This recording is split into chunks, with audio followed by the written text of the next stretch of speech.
OBC समाजाची आज बैठक आहे। वडेट्टीवार यांच्या उपस्थितीत बैठकीचं आयोजन आहे। वायबी चव्हाण या ठिकाणी दुपारी 2 वाजता या बैठकीला सुरुवात होईल।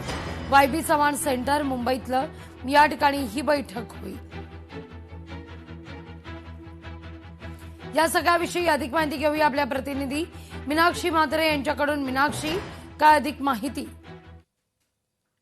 की राज्यामध्ये सध्या लागवी आपण पाहतोय की राज्यामध्ये सध्या मराठा आरक्षणाच्या मुद्द्यावरून राजकीय वातावरण तापलेलं असताना आता ओबीसी आरक्षणाचा मुद्दा जो आहे तो देखील तापताना पाहायला मिळतोय। कारण या संदर्भात देखील आता वेगानं हालचाली सुरू झालेल्या आहेत। कालच आपण पाहिलेलं होतं की कशा पद्धतीत समता परिषदेच्या पदाधिकाऱ्यांची छगन भुजबळ यांनी बैठक घेतली। मात्र 29 ऑगस्टला जरांगे पाटील हे ज्या पद्धतीत मराठा आरक्षणाच्या मुद्द्यावरून आंदोलन पुकारण्याच्या तयारीमध्ये लागलेले आहेत, तसंच आता आपण पाहतोय की छगन भुजबळ यांच्यानंतर आता ओबीसी नेतेच म्हणजेच काँग्रेसचे वरिष्ठ नेते विजय वडेट्टीवार यांनी आज महत्वाची बैठक बोलवलेली आहे, ती म्हणजे ओबीसी नेत्यांची। प्रामुख्याने आपण पाहतोय की दुपारी 2 वाजता या बैठकीचं आयोजन करण्यात आलेलं आहे। 1 सप्टेंबरला ओबीसी आंदोलन देखील होणार आहे आणि त्याची तयारी व कशा पद्धतीत याची रणनीती असेल या संदर्भामध्ये एकूणच चर्चा केली जाणार आहे। प्रामुख्याने आपण पाहतोय की ओबीसी